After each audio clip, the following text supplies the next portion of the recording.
تو ہم نے چاہے وہ آپ کی جمہوری اور انسانی حقوق کی بات ہو یا آپ کی معاشی حقوق کی بات ہو، تو پاکستان پیپلز پارٹی کا تاریخ یہ کہتی ہے، تو اگر پاکستان کے عوام کو یہ حقوق ملے ہیں تو صرف اور صرف پاکستان پیپلز پارٹی کے دور میں ملے ہیں، کسی اور کے دور میں نہیں ملا ہے۔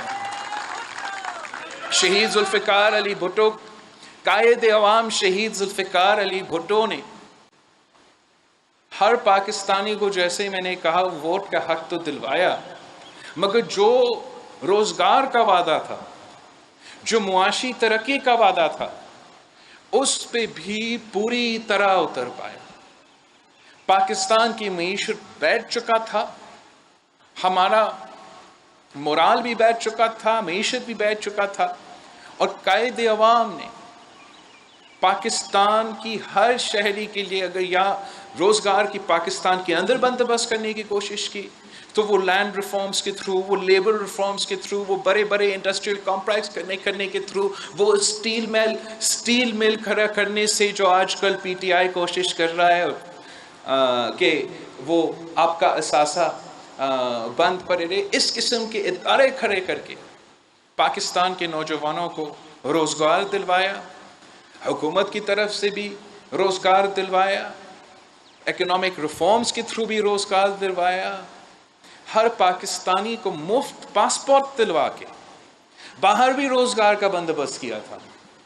نہ صرف ہر پاکستانی کو مفت پاسپورٹ کا جو بندوبست تھا اس کا یہ فائدہ تھا، مگر باہر جا کے اپنی ڈپلومیسی کے تھرو، اپنا فارن پالیسی کے تھرو، چاہے وہ عرب ممالک ہو یا یورپ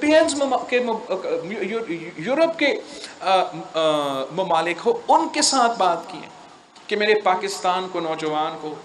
جن کو روزگار کی ضرورت ہے، آپ ان کے لیے روزگار کے بندوبست کریں۔ اور آج ہمارا بدقسمتی ہے کہ پاکستان جیسا ملک جس کے پاس اتنا پوٹینشل ہے، پاکستان جیسا ملک جس کا نہ صرف معاشی پوٹینشل ہے اور جیوگرافیکل ریزنز کی وجہ سے اور اپنی ریسورسز کی وجہ سے، مگر ایک اتنا نالائق، نااہل کٹ پتلی ہم پہ مسلط کیا گیا ہے، جس کی وجہ سے پاکستان کی معیشت کو جتنا نقصان پہنچا ہے ان پچھلے 3 سالوں میں، پاکستان کی تاریخ میں اتنا نقصان پاکستان کی معیشت کو کبھی نہیں پڑا ہے۔ اگر عمران خان صاحب جو حکومت سے پہلے وعدہ کرتا تھا، حکومت میں آنے سے پہلے وعدہ کرتا تھا کہ وہ 1 کروڑ نوکریاں دے گا، وہ 50 لاکھ گھر بنا کے دلوائے گا، اب وہی عمران خان کی 3 سال حکومت کی کارکردگی یہ ہے کہ اس نے پاکستان کی عوام کو تاریخی بے روزگاری میں دھکیل دیا ہے۔ جن کے پاس روزگار تھا عمران خان کی حکومت آنے سے پہلے، آج ان کے پاس روزگار نہیں ہے۔ اگر اتنے کروڑ نوکریاں دینا تھا تو آپ مجھے بتائیں، کیا ایسا کوئی ایک ضلع ہے جہاں آپ کو پتا ہے کہ یہاں عمران خان صاحب نے نوکری دلوایا ہے؟ اور آپ کو کیا یاد نہیں ہے کہ شہید ذوالفقار علی بھٹو کے وقت میں کیا ہوتا تھا؟ کیا آپ کو یاد نہیں ہے کہ شہید محترمہ بے نظیر بھٹو کے وقت میں کیا ہوتا تھا؟ شہید محترمہ بے نظیر بھٹو کے لیے تو ایک نعرہ عام تھی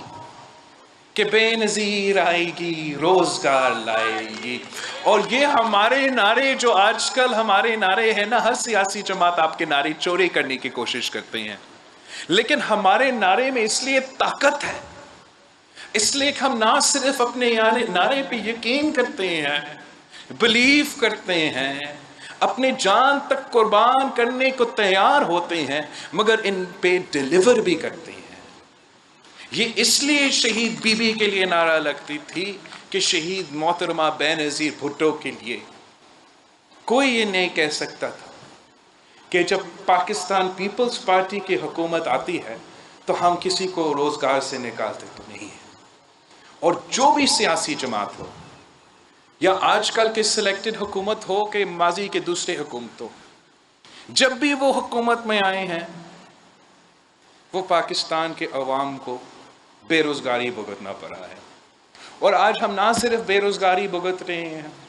تاریخی بے روزگاری بھگت رہے ہیں، تاریخی مہنگائی بھی بھگت رہے ہیں۔ اس قسم کا مہنگائی کسی نے کبھی نہیں دیکھا،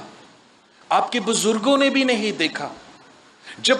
ہم جنگ لڑ رہے تھے تو اس وقت ہمارا معاشی صورتحال یہ نہیں تھا۔ جب آدھا پاکستان ہم سے کاٹا گیا تھا تب بھی ہمارا معاشی صورتحال ایسا نہیں تھا۔ اب جب خان صاحب کی کٹپٹلی حکومت کا صرف 3 سال کے بعد، صرف 3 سال کے اندر ہی اندر پاکستان کی معاشی گروتھ ریٹ پاکستان کی تاریخ میں پہلی بار نیگیٹو 0.4 پہ پہنچ چکا۔ آپ کا اکنامک گروتھ ریٹ یا گروتھ ریٹ کی جو شرح ہے وہ نیگیٹو میں گیا۔ یہ پہلی دفعہ ہوا پاکستان کی تاریخ میں، پہلی دفعہ ہوا۔ آزادی سے لے کے عمران تک یہ پاکستان کی تاریخ میں ابھی کیسے کبھی نہیں ہوا تھا۔ لیکن خان صاحب کے دور میں ہمارا اکنامک گروتھ ریٹ بنگلہ دیش سے بھی پیچھے ہے اور افغانستان سے بھی پیچھے ہے۔ ہمارا مہنگائی کا جو شرح ہے وہ افغانستان اور بنگلہ دیش سے بھی آگے ہے۔ یہ آپ کو پتا ہے، یہ ہر پاکستانی کو پتا ہے، خاص طور پہ پاکستان کے خواتین کو پتا ہے کہ مہنگائی کی شرح میں کتنا اضافہ ہوا ہے۔ کھانے پینے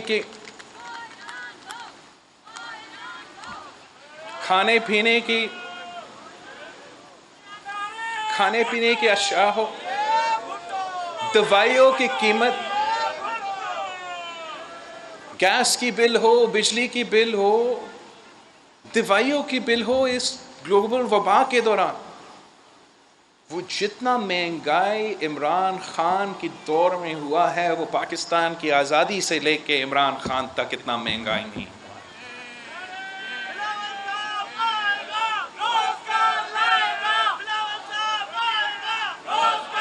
اور ہمیں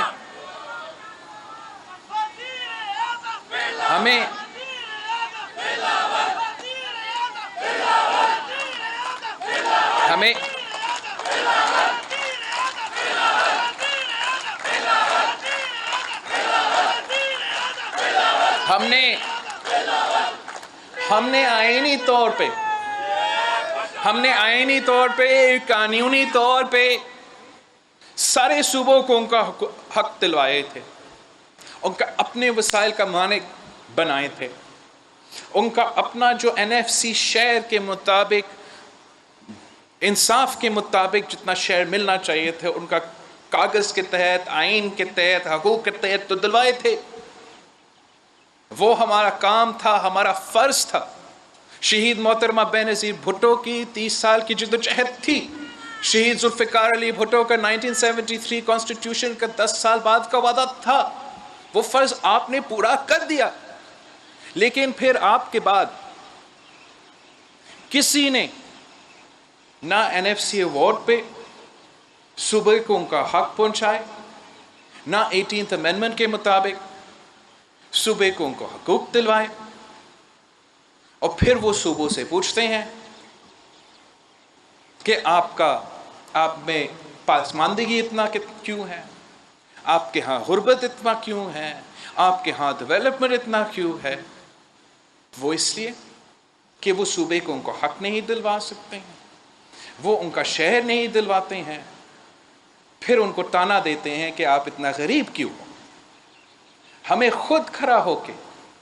خود جدوجہد کرنا پڑے، جیسے شہید ذوالفقار علی بھٹو نے جمہوریت کا حق چھینا، پاکستان کے غریب عوام کے لیے غریبوں کا حق چھینا، ویسے ہی آج پاکستان پیپلز پارٹی کے جیالوں کو کھڑا ہو کر اپنا جمہوری حق چھیننا پڑے گا، اپنا معاشی حق چھیننا پڑے گا۔ ہم سمجھتے ہیں کہ جیسے شہید بھٹو نے ہمیں سکھایا، جیسے شہید محترمہ بینظیر بھٹو نے ہمیں سکھایا کہ جمہوری انداز میں کیسے